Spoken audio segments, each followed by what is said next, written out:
Bienvenue. Aujourd'hui, on plonge dans l'histoire d'un de ces pionniers, un esprit audacieux qui a vraiment bouleversé la médecine. Oui, et plus particulièrement la neurochirurgie, un domaine qui paraissait presque intouchable à une époque. Notre base, c'est un article tout récent, de 2025, paru dans le Journal of Neurology. Il est consacré à une figure incontournable. Absolument. On parle de Walter Edward Dandy.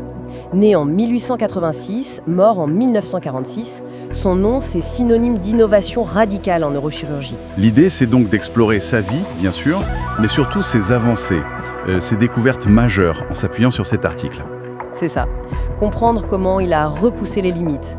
Alors, commençons par le début. Walter Dandy, né à Sedalia, Missouri. Pas vraiment un milieu, disons, favorisé. Non, pas du tout. Fils unique d'immigrants. Son père, John, était britannique, ingénieur de locomotive. Sa mère, Rachel, irlandaise, couturière. On est loin des grandes familles de médecins, quoi. Carrément. Mais ça ne l'a pas empêché d'être brillant très tôt. Il finit le lycée avec 1 an d'avance. Oui. Ah oui. Oui, et majeur de sa promotion, valedictorian, comme on dit là-bas, en 1903. Ensuite, l'université du Missouri. Et c'est là que la passion pour la biologie, la médecine commence à naître. Exactement. Il se passionne et il ne fait pas qu'étudier, il devient assistant de recherche en zoologie, déjà très impliqué. Et c'est ça, plus les conseils de figures comme William Osler qui lui ouvrent les portes de Johns Hopkins en 1907. Oui, et pas en première année, directement en deuxième. C'est assez exceptionnel. Et à Hopkins, son intérêt pour l'anatomie se confirme vraiment. Tout à fait. Il a la chance de travailler avec Franklin P. Moll, un grand nom de l'embryologie, de l'anatomie. Mal repère son talent, j'imagine. Oui, très vite. Son habileté pour la dissection, la précision de ses dessins anatomiques, Moll lui confie une tâche assez spéciale. Laquelle? Étudier et dessiner le plus jeune embryon humain connu à l'époque.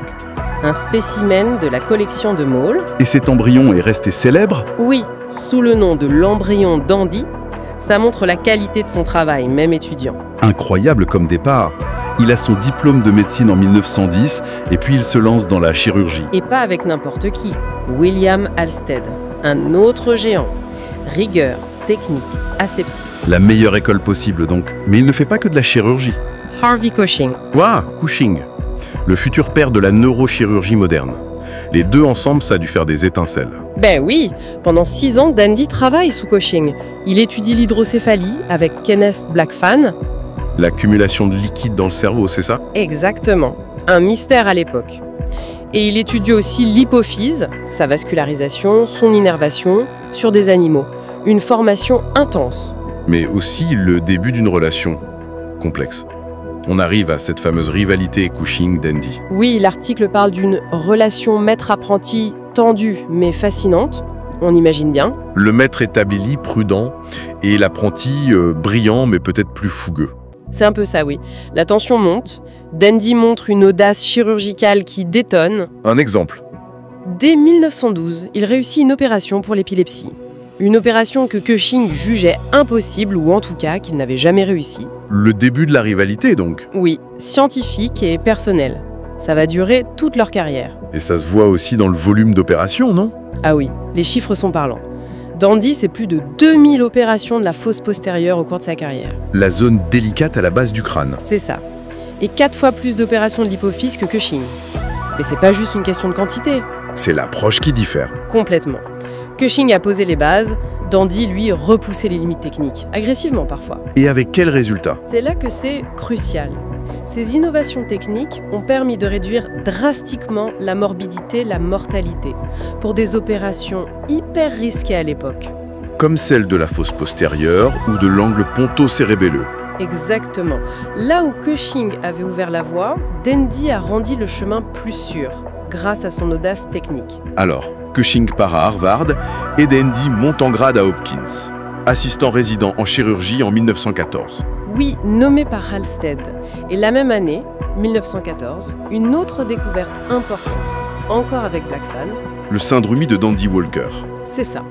Une malformation congénitale. Cervelet, 4e ventricule, fosse postérieure. Ils décrivent tout ça. Ça cause souvent une hydrocéphalie. Une contribution majeure pour comprendre ces anomalies. Absolument. Et son travail sur l'hydrocéphalie ne s'arrête pas là. Il s'attaque au traitement chirurgical. Un défi énorme. Qu'est-ce qu'il propose, lui? Dès 1915, il innove. Il est le premier à faire la cautérisation des plexus choroïdes. Les structures qui fabriquent le liquide céphalorachidien. Voilà. L'idée, c'est de réduire la production à la source. Une approche qui, modernisée, existe toujours. Et il a exploré d'autres pistes? Oui, il ne s'est pas arrêté là. Il est aussi pionnier de la perforation du plancher du 3e ventricule, par chirurgie ouverte. Pour créer une dérivation? Exactement, pour que le liquide bloqué puisse s'écouler. C'est l'ancêtre de la ventriculostomie endoscopique qu'on fait aujourd'hui. Donc, il améliore le traitement, mais aussi la compréhension. Oui, il pose les bases pour classer les différents types d'hydrocéphalie.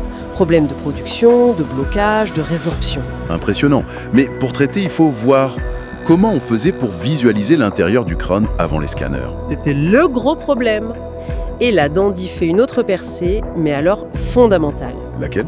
Il développe 2 techniques basées sur les rayons X, la ventriculographie et la pneumoencéphalographie. Pneumo quoi? Pneumoencéphalographie.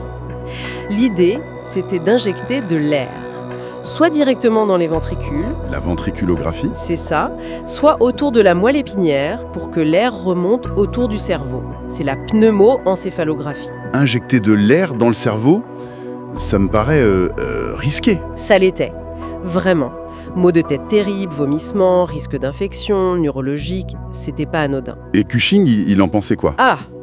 Cushing détestait ça. Il méprisait ces techniques, les jugeait beaucoup trop dangereuses. Encore cette opposition de style, la prudence contre l'audace. Exactement. Dandy pensait que le bénéfice, localiser une tumeur, comprendre une hydrocéphalie, justifiait les risques. Et finalement, il a eu raison. D'une certaine façon, oui. Ces techniques, malgré les risques, ont été une avancée majeure pendant des décennies. Jusqu'à l'imagerie moderne, quoi. Ça permettait de voir les tumeurs, les malformations. Pour la première fois. Et de planifier les chirurgies avec une précision jamais vue avant. Ça lui a valu des nominations au Nobel, non? Oui, plusieurs fois dans les années 30, grâce à ça. Ironiquement, Cushing ne l'a jamais eu. Et c'est là aussi positionné comme un pionnier en neurochirurgie pédiatrique. Tout à fait. Ces outils étaient essentiels pour les enfants. Parlons d'un autre défi, les anévrismes intracrâniens, ces bombes à retardement. Oui, autre domaine où il a été décisif. En 1937, Première mondiale. Ah oui, Il utilise un petit clip en argent spécialement fait pour ça, pour fermer un anévrisme sur l'artère carotide interne, juste avant qu'elle entre dans le cerveau. c'est la naissance du clipping d'anévrisme. Exactement. Une technique qui reste un pilier aujourd'hui, même si on a aussi les techniques endovasculaires maintenant. Et il avait eu des échecs avant, c'est ça? Oui, l'article dit que 8 ans plus tôt, il avait essayé sur l'artère cérébrale moyenne, sans succès. Mais il a persévéré. Typique de Dandy, analyser l'échec, affiner la technique, développer le matériel, ce fameux clip, et réussir là où ça paraissait impossible. Impressionnant. On en arrive à son geste peut-être le plus radical. L'hémisphérectomie anatomique, 1928. Retirer la moitié du cerveau. Oui, c'était d'une audace folle pour l'époque. Il l'a fait pour des tumeurs très étendues, malignes, comme les glioblastomes, considérées comme incurables. L'idée, c'était quoi? L'ablation totale. Si la tumeur envahit tout un hémisphère, la seule chance, c'est de tout enlever. L'article décrit ses premiers essais sur 5 patients, des gliomes massifs de l'hémisphère droit. Et comment il faisait concrètement? C'est vertigineux. La technique était incroyablement complexe. D'abord, contrôler les vaisseaux, ligaturer les grosses veines, clamper les artères cérébrales moyennes et antérieures. Couper l'alimentation et le drainage, en gros. C'est ça. Puis, ablation fragmentée de l'hémisphère. Commencer par le lobe frontal, couper les connexions profondes comme le corps cailleux. Le pont entre les deux hémisphères. Oui, et passer par la capsule interne, une zone critique pleine de voies nerveuses. L'objectif, tout enlever en espérant préserver l'autre hémisphère. Et pourquoi l'hémisphère droit pour commencer?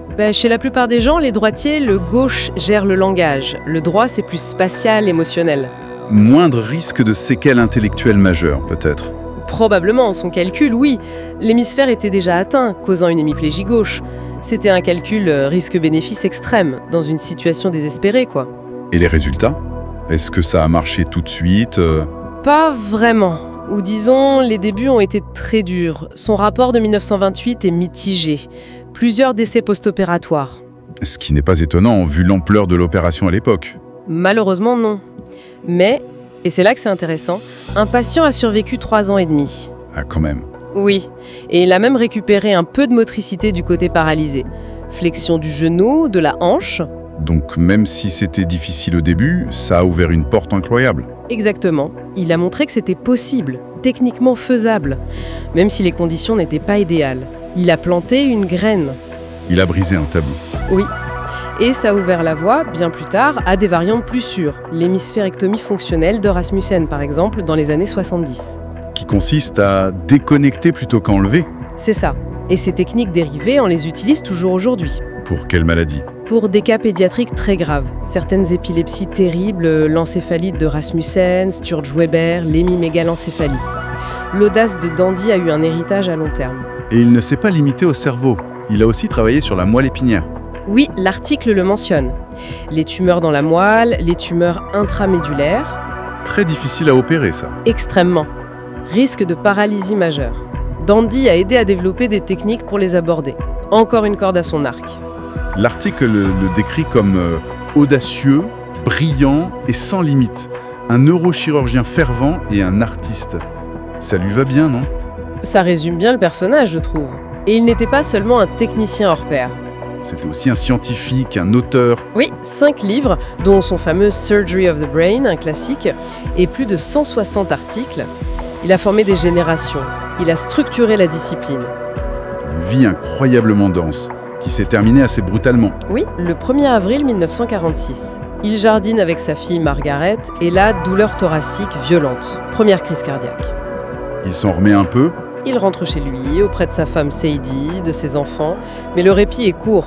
Il fait une seconde crise. Oui, fatale cette fois. Le 19 avril 1946, il décède à l'hôpital Johns Hopkins, là où tout avait commencé. La boucle est bouclée. Il avait 60 ans. C'est jeune. Alors, si on essaye de résumer l'impact de Dandy, qu'est-ce qui reste le plus fort? Il a changé la façon de voir et de traiter le cerveau, la moelle. Totalement. Le diagnostic préopératoire, ventriculographie, pneumoencéphalographie. Même si c'est primitif pour nous. Et les chirurgies pour des cas désespérés? Hydrocéphalie, anévrisme, tumeur profonde, tumeur de la moelle.